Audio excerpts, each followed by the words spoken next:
Hello everybody. I'm going to quickly go over a small change for the Pro Horror Digicam bundle.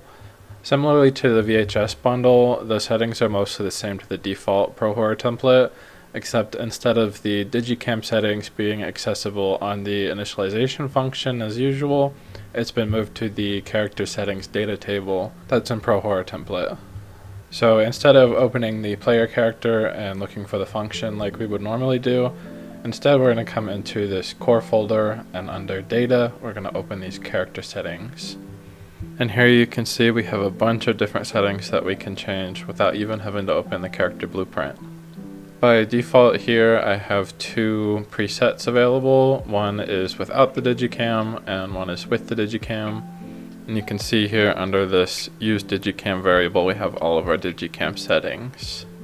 Having these presets available is useful so that we don't have to continuously tweak each of these settings to figure out what works best.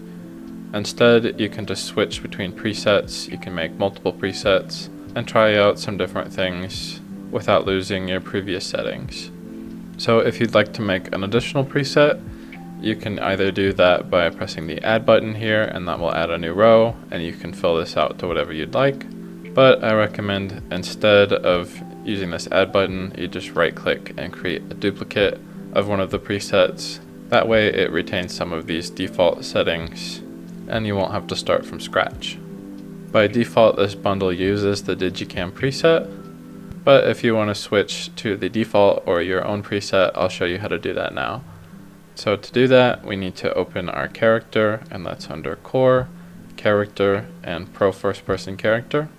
Once we have that open, if we either click on the self in the components tab, or if we go under variables in the settings tab, we have a setting variable.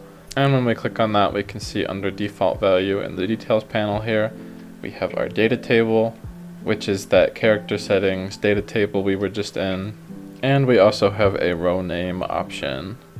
And this is where our presets are available.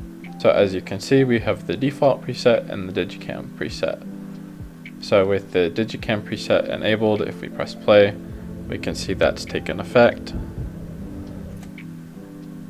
But if we switch to our default and press play, we can see that instantly updates and the Digicam effects are no longer applied. And that's all that's new. If you're looking for the additional info on the other settings, I'll tag the tutorial playlist for Pro Horror below. And if you run into any other trouble, feel free to comment or join the Discord and I'll see what I can do to help. Otherwise, thanks for watching and I'll see you in the next video.